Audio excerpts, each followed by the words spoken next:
Hello everyone and a warm welcome to Achievers YouTube channel. A very good morning to all of you. स्वागत है आप सभी का हमारे यूट्यूब चैनल अचीवर्स में। मैं हूं श्वेता और आज की इस वीडियो में मैं डिस्कस करूंगी 5 फरवरी 2021 के इम्पॉर्टेंट करंट अफेयर्स के क्वेश्चंस को, और साथ ही साथ हम लोग देखेंगे क्वेश्चन से रिलेटेड कुछ इम्पॉर्टेंट फैक्ट जो कि आपके एग्ज़ाम के लिए इम्पॉर्टेंट होते हैं। सो वीडियो को बिना स्किप किए हुए आप लोग को शुरू से लास्ट तक देखना है, एंड अच्छा लगे तो लाइक एंड शेयर ज़रूर कीजिए। और जो हमारे चैनल पे नए हैं, जिन्होंने अभी तक अचीवर्स वेब को सब्सक्राइब नहीं किया है, जल्द से सब्सक्राइब कर लें और बेल आइकन को टैप करें ताकि आपको इजली न्यू वीडियो की नोटिफिकेशन मिलती रहे। ऑल राइट, तो चलिए स्टार्ट करते हैं आज का सेशन। आज का पहला क्वेश्चन देखिए, फर्स्ट क्वेश्चन है ये, हाल ही में किसे बॉक्सिंग फेडरेशन ऑफ इंडिया के अध्यक्ष के रूप में नियुक्त चुना गया है? Who has recently been re-elected as the president of Boxing Federation of India? तो बॉक्सिंग फेडरेशन ऑफ इंडिया के न्यू प्रेसिडेंट इलेक्ट किए गए हैं अजय सिंह। ठीक है, ये इन्हें री इलेक्ट किया गया, यानी फिर अजय सिंह को फिर से बॉक्सिंग फेडरेशन ऑफ इंडिया के प्रेसिडेंट के रूप में चुना गया है। ठीक है, ओके, याद रखिएगा, इंपॉर्टेंट हो सकता है आपके एग्जाम के लिए। अच्छा, all India football federation, all India football federation के प्रेसिडेंट कौन है? आप लोग बता सकते हैं कमेंट सेक्शन में। ठीक है, ओके, ये boxing federation of India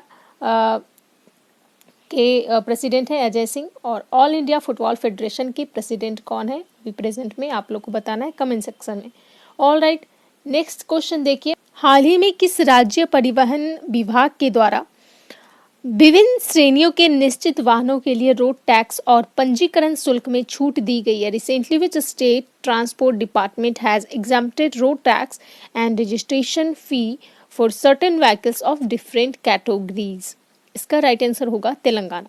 Telangana state transport department के द्वारा जो है ये रोड टैक्स और रजिस्ट्रेशन फी को एग्जेम्प्ट किया गया है, यानी छूट दिया गया है। ठीक है, तेलंगाना इलेक्ट्रिकल व्हीकल्स और एनर्जी स्टोर पॉलिसी 2020-30 के अनुरूप है, जिसे राज्य के आईटी और उद्योग मंत्री केटी रामा राव, ये तेलंगाना के आईटी और उद्योग मंत्री हैं केटी रामा राव, इन्होंने रोड टैक्स और पंजीकरण शुल्क से छूट प्रदान करके इलेक्ट्रिक वाहनों को प्रोत्साहित करने के लिए घोषित किया है। ठीक है, तो याद रखिएगा, तेलंगाना के द्वारा जो है, तेलंगाना राज्य परिवहन विभाग के द्वारा जो है ये निश्चित वाहनों के लिए, कुछ सर्टेन व्हीकल्स के लिए रोड टैक्स और पंजीकरण शुल्क में छूट दी गई है। ठीक है, नेक्स्ट क्वेश्चन पे मूव करते हैं। हाल ही में कौन सीबीआई के अंतरिम प्रमुख पदभार संभाला है? Recently who has taken over the interim chief of CBI? इसका राइट आंसर होगा प्रवीण सिन्हा। प्रवीण सिन्हा जो है ये सीबीआई के इंटरिम चीफ के रूप में इन्होंने अपना पदभार संभाला, यानी इन्हें अपॉइंट किया गया है सीबीआई के इंटरिम चीफ के रूप में। इनसे पहले जो थे प्रवीण सिन्हा को रिसेंटली अपॉइंट किया गया है 2 फरवरी को। ठीक है, और इनसे पहले थे आर के शुक्ला। ठीक है, आर के शुक्ला इनसे पहले थे और उनका 2 वर्ष का कार्यकाल समाप्त हो गया। उसके बाद प्रवीण सिन्हा को इंटरिम चीफ ऑफ सीबीआई के रूप में नियुक्त किया गया है। ठीक है, सीबीआई का फुल फॉर्म क्या होता है? Central bureau of investigating. ठीक है, और इसका हेडक्वार्टर न्यू दिल्ली में है। ओके, इसे 1942 में 1942 में इसकी फॉर्मेशन की गई थी। All right, okay, next question में मूव करते हैं। नेक्स्ट क्वेश्चन रहा आपका, हाल ही में राष्ट्रव्यापी कोविड-19 टीकाकरण अभियान के पहले चरण के लिए पीएम केयर्स फंड ने कितना करोड़ रुपए का योगदान दिया है? How much crore rupees have been contributed by PM cares fund for the first phase of the recent nation wide कोविड-19 वैक्सीन कैंपेन? देखिए, अभी रिसेंटली जो नेशन वाइड कोविड-19 वैक्सीन कैंपेन चलाया गया था, जनवरी में इसे स्टार्ट किया गया। आई थिंक 15 to 16 जनवरी से इसे लगता है स्टार्ट किया गया था टीकाकरण अभियान। तो इस अभियान के पहले चरण के लिए जो है पीएम केयर फंड ने कितना करोड़ रुपए का योगदान दिया है? इसका राइट आंसर होगा 2200 करोड़। ठीक है, 2200 करोड़ रुपए का योगदान दिया है फॉर नेशन वाइड कोविड-19 वैक्सीन कैंपेन। ठीक है, जनवरी मार्च के लिए टीकाकरण लागत लगभग 2700 करोड़ होने की उम्मीद है। अपकमिंग मंथ के लिए ये यहाँ पे एस्टिमेशन बताया जा रहा है। अपकमिंग जनवरी मार्च के लिए टीकाकरण लागत जो है लगभग 2700 करोड़ होने की उम्मीद है। ऑलराइट, नेक्स्ट क्वेश्चन देखिए। मॉडर्ना के वैक्सीन को मंजूरी देने वाला पहला एशियाई देश कौन बना है? Who has become the first Asian country to approve Moderna's vaccine? तो इसका राइट आंसर होगा सिंगापुर। मॉडर्ना के वैक्सीन को मंजूरी देने वाला पहला एशियाई कंट्री जो है ये सिंगापुर है। ठीक है, मॉडर्ना अमेरिका की फार्मास्यूटिकल कंपनी है। ठीक है, इसके द्वारा जो वैक्सीन डेवलप किया गया है उसको मंजूरी दिया गया है। मंजूरी देने वाला पहला एशियाई देश सिंगापुर बना है। ऑलराइट, पहला शिपमेंट जो है इसका मार्च 2021 के आसपास पहुंचेगा। ठीक है, सिंगापुर में। नेक्स्ट देखिए, नेक्स्ट क्वेश्चन है, हाल ही में किसे राष्ट्रीय सुरक्षा सलाहकार बोर्ड के राष्ट्रीय सलाहकार के रूप में नियुक्त किया है? Who has recently been appointed as the national advisor of the National Security Advisory Board? National secretary advisory board यानी NSAB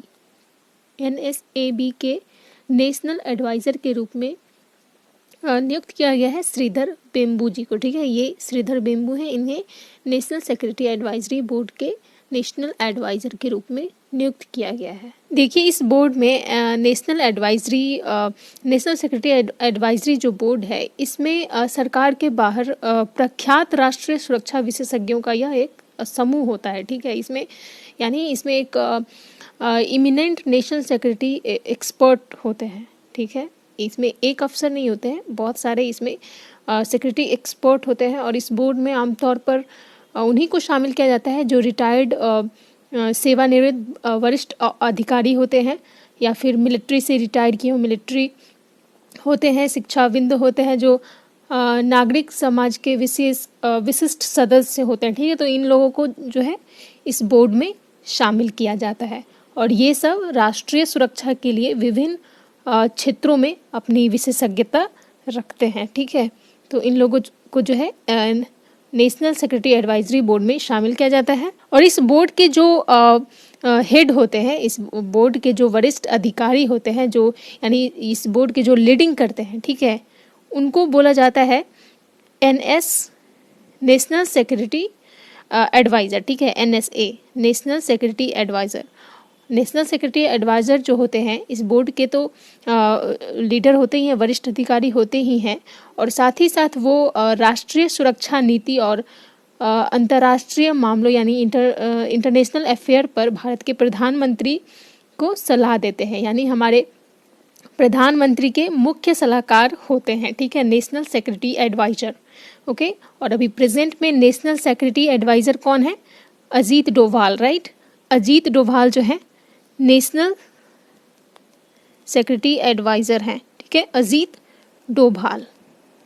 ओके, याद रखिएगा, इसमें कंफ्यूजन नहीं होना है आपको। National secretary advisor Ajit Doval हैं, और इन्हें अपॉइंट किया गया है। श्रीधर बेम्बू को नेशनल सेक्रेटरी एडवाइज़र के रूप में नहीं अपॉइंट किया गया है, इन्हें अपॉइंट किया गया है नेशनल सेक्रेटरी एडवाइजरी बोर्ड जो होता है इसके एक मेंबर यानी इसके नेशनल एडवाइज़र के रूप में अपॉइंट किया गया है। इसमें बहुत सारे एक्सपर्ट होते हैं, एडवाइज़र होते हैं, उनमें से एक है ये श्रीधर बेम्बू। ठीक है, और इन्हें 26 जनवरी 2021 को इन्हें भारत सरकार द्वारा घोषित पद्मश्री पुरस्कार प्राप्तकर्ता में से एक है, यानी इन्हें पद्मश्री पुरस्कार से सम्मानित करने की घोषणा की गई थी। ठीक है, 26 जनवरी को। ऑलराइट, तो याद रखिएगा, Sridhar Vembu as a national advisor national secretary advisory board के अपॉइंट किए गए हैं। नेक्स्ट क्वेश्चन देखते हैं। नेक्स्ट क्वेश्चन देखिए, हाल ही में किस पैरामिलिट्री फोर्स को सर्वश्रेष्ठ प्रशिक्षण संस्थान पुरस्कार से सम्मानित किया गया है? Which paramilitary force has recently been awarded the best training institute award? इसका राइट आंसर होगा ITBP यानी Indo Tibetan border police. Right, border police, Indo Tibetan border police, ITBP को जो है इसे सर्वश्रेष्ठ प्रशिक्षण यानी बेस्ट ट्रेनिंग इंस्टीट्यूट अवार्ड से इसे सम्मानित किया है, ठीक है, इंडियन गवर्नमेंट के द्वारा। भारत तिब्बत सीमा पुलिस ने राजपत्रित अधिकारियों के लिए अपने पहले दौर के सर्वश्रेष्ठ प्रशिक्षण संस्थान पुरस्कार जीते हैं। गृह मंत्रालय द्वारा 2016 से 2020 तक लगातार 4 वर्षों के लिए पुरस्कार घोषित किए गए हैं, ठीक है, गृह मंत्रालय द्वारा, ठीक है। देखिए आईटीबीपी जो है ये भारत के 5 केंद्रीय सशस्त्र पुलिस बलों में से एक होते हैं, ठीक है, और इसका इसका हेडक्वार्टर है, इसका हेडक्वार्टर न्यू दिल्ली में है। ओके, तो याद रखिएगा आईटीबीपी को बेस्ट ट्रेनिंग इंस्टीट्यूट अवार्ड से सम्मानित किया गया है। नेक्स्ट क्वेश्चन देखिए, हाल ही में किसे माल्टा गणराज्य के लिए भारत की अगली उच्चायुक्त के रूप में नियुक्त किया गया है? Who has recently been appointed as the next high commissioner of India to Malta गणराज्य? इसका राइट आंसर होगा संगीता बहादुर। संगीता बहादुर, ये संगीता बहादुर हैं और इन्हें इंडिया के हाई कमिश्नर के रूप में माल्टा गणराज्य में नियुक्त किया गया है, ठीक है। माल्टा गणराज्य के इंडिया की तरफ से हाई कमिश्नर, ठीक है, इंडिया के हाई कमिश्नर इन माल्टा गणराज्य किन्हें नियुक्त किया गया है? संगीता बहादुर को, ठीक है। वर्तमान में बेलारूस में भारत के राजदूत हैं संगीता।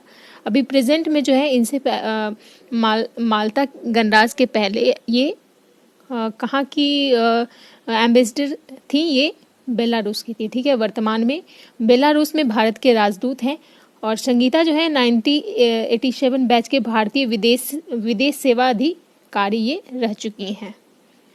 मूव करते हैं नेक्स्ट क्वेश्चन पे।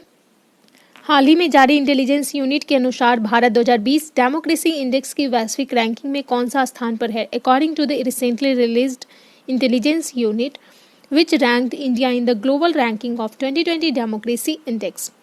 डेमोक्रेसी इंडेक्स में जो है इंडिया का रैंक 53 है, ठीक है, इन प्रेजेंट। ओके, यह इंडेक्स जो है 2020 का रिलीज किया गया है, global ranking of 2020 democracy index. इसमें इंडिया का रैंक 53 है और लास्ट ईयर जो था डेमोक्रेसी इंडेक्स 2019 में इंडिया का रैंकिंग था 51, ठीक है। तो इस ईयर जो है 2 रैंक इंडिया और नीचे फिसल गया है, ठीक है। और टॉप पे जो कंट्री है वो है दैट इज़ नॉर्वे, ठीक है।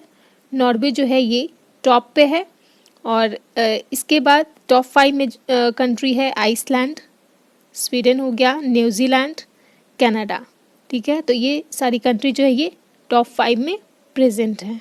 यह रिपोर्ट जो है टोटल 167 यानी 167 देशों के लिए दुनिया भर में लोकतंत्र की प्रेजेंट कंडीशन क्या है ये इसको दर्शाता है, ठीक है। तो 167 देशों ऑल ओवर 167 कंट्री में इंडिया का रैंक जो है ये 53 है, ठीक है, डेमोक्रेसी इंडेक्स ऑफ 2020 में।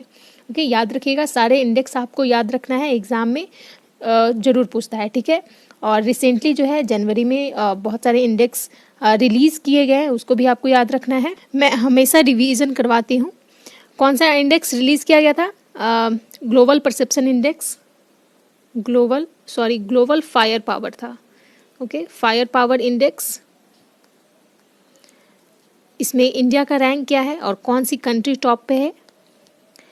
हेनले पासपोर्ट इंडेक्स रिलीज़ किया गया था, हेनले पासपोर्ट। इसमें इंडिया का रैंक क्या है और कौन सी कंट्री टॉप पे है, ठीक है। और एक इंडिया की नीति आयोग के द्वारा इंडेक्स रिलीज़ की गई थी, that is India innovation index, right, India innovation index. इसमें कौन सी इंडियन स्टेट जो है ये फर्स्ट नंबर पे है, ये सब आपको बताना है, ठीक है। मैं रिवीजन करवा चुकी हूँ, आप लोग को बताना है कमेंट सेक्शन में, ठीक है। आप लोग बताते तो नहीं हो, फिर भी मैं क्वेश्चन पूछ देती हूँ, बट जो भी एक दो लोग जो भी जिनका भी डिमांड होता है कि नहीं क्वेश्चन पूछा कीजिए, फिर भी मैं पूछती हूँ, तो ठीक है, आप लोग को बताना है, ठीक है। तो आप लोग को बताना है, बताइए, नहीं बताना है एज योर विश। मूव करते हैं नेक्स्ट क्वेश्चन पे। भारत और किस देश के बीच संयुक्त सैन्य अभ्यास युद्ध अभ्यास का 16वां संस्करण राजस्थान में 8 फरवरी से शुरू होगा? The 16th edition of the joint military exercise war exercise between India and which country will start in Rajasthan from 8 February? इसका राइट आंसर होगा अमेरिका, ठीक है। भारत और अमेरिका के बीच जो है यह अभ्यास का क्या नाम है? युद्ध अभ्यास, ठीक है। युद्ध अभ्यास जो है अमेरिका, यूएसए और इंडिया के बीच में किया जाता है दोनों की मिलिट्री के बीच में यह अभ्यास किया जाता है और इसका 16th एडिशन जो है 16th एडिशन अभी 2021 में 8 फरवरी से स्टार्ट किया जाएगा। ठीक है, 8 फरवरी से इसे स्टार्ट किया जाएगा और इसका वेन्यू क्या रहेगा? राजस्थान। ठीक है, राजस्थान में इसे ऑर्गेनाइज किया जाएगा। ओके, किन दो देशों के बीच में ये अभ्यास है? अमेरिका और भारत के बीच में, और अभ्यास का नाम है युद्ध अभ्यास। ठीक है, आप लोग को इस एक्सरसाइज से क्वेश्चन पूछे जाते हैं तो आप लोग को ये सारे फैक्ट आप लोग को ध्यान में रखना है। वेन्यू क्या होता है, किन दो देशों के बीच में अभ्यास है, अभ्यास का नेम याद रखना है, और किन मिलिट्री के बीच में ये अभ्यास किया जा रहा है। ठीक है, तो ये सारी बातें आपको ध्यान में रखनी है। ठीक है, एक्सरसाइज से रिलेटेड यह अभ्यास जो है भारत और अमेरिका की सेनाओं के बीच सहयोग और इंटरऑपरेबिलिटी को बढ़ाने के उद्देश्य से आयोजित किया जाएगा। ओके, अच्छा, इंडिया और यूएसए के बीच में और कौन कौन सा एक्सरसाइज किया जाता है? कौन कौन सा मिलिट्री एक्सरसाइज होता है? Tiger Trump, right, tiger Trump हो गया। वज्र प्रहार भी इंडिया और यूएसए के मिलिट्री के बीच में किया जाता है, वज्र प्रहार। मालाबार हो गया, मालाबार भी इन दो देशों के बीच में किया जाता है। कॉप एक्सरसाइज, कॉप इंडिया और यूएसए के बीच में किया जाता है। ये सब एक्सरसाइज जो है इंडिया और यूएसए की है। ठीक है, नेक्स्ट क्वेश्चन पे मूव करते हैं। नेक्स्ट क्वेश्चन देखिए, हाल ही में पश्चिम रेलवे ने किस राज्य में वाघई विलीमोरा के बीच 107 साल पुरानी नैरो गेज हेरिटेज ट्रेन सहित 3 ट्रेनों की सेवाओं को स्थायी रूप से स्थगित करने का निर्णय लिया है? Recently, Western Railway has decided to permanently suspend the services of 3 trains, including 107-year-old narrow gauge heritage train between Waghai Vilimora in which state? इसका राइट आंसर होगा गुजरात। ठीक है, पश्चिम रेलवे के द्वारा ये डिसीजन लिया गया है गुजरात के जो वाघई विलीमोरा के बीच 107 साल पुरानी नैरो गेज हेरिटेज ट्रेन जो चलाई जाती थी और इसके सहित जो है 3 ट्रेनों की सेवाओं को स्थायी रूप से स्थगित किया जाने का निर्णय लिया गया है। ठीक है, ये निर्णय लिया गया है वेस्टर्न रेलवे के द्वारा। ठीक है, वेस्टर्न रेलवे का हेडक्वार्टर कहाँ है? वेस्टर्न रेलवे का चर्चगेट, मुंबई में, राइट। वेस्टर्न रेलवे का हेडक्वार्टर है। इंडिया के 18 रेलवे जोन में से एक है वेस्टर्न रेलवे। ठीक है, western railway is the one of the 18th zone of Indian railway. Okay, recently हाल ही में पश्चिम रेलवे ने गुजरात में वाघई विलीमोरा के बीच 107 साल पुरानी नैरो गेज हेरिटेज ट्रेन सहित 3 ट्रेनों की सेवाओं को स्थायी रूप से स्थगित करने का निर्णय लिया है। और इस ट्रेन की शुरुआत जो है, देखिए, इस ट्रेन की शुरुआत 1913 में की गई थी। ठीक है, और यह गायकवाड़ा वंश की निशानी थी जिसने बड़ौदा की रियासत पर शासन किया था। इस ट्रेन के बारे में है, 107 साल पुरानी यह ट्रेन है, नैरो गेज हेरिटेज ट्रेन, जिसे 1913 में इसे स्टार्ट किया गया था गायकवाड़ वंश के द्वारा। ठीक है, आंतरिक क्षेत्रों के आदिवासी लोग इस ट्रेन से नियमित रूप से यात्रा करते थे। ओके, नाउ देखिए गुजरात के बारे में। गुजरात कैपिटल क्या है? Gandhinagar. Largest city Ahmedabad. Acharya Devvrat governor हो गए, Vijay Rupani CM of Gujarat. High court Gujarat high court Ahmedabad. Population area wise rank देखिए 5th हो गया, पॉपुलेशन वाइज 9th नंबर पे है।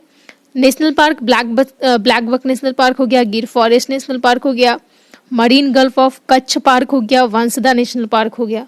तो ये सारा नेशनल पार्क गुजरात का हो गया। मैप पे देख लीजिए किन किन राज्यों से अपना बाउंड्री शेयर करता है। तो राजस्थान हो गया, मध्य प्रदेश एंड महाराष्ट्र। ठीक है, इन 3 राज्यों से गुजरात अपना बाउंड्री शेयर करता है। ओके, नेक्स्ट क्वेश्चन पे आते हैं।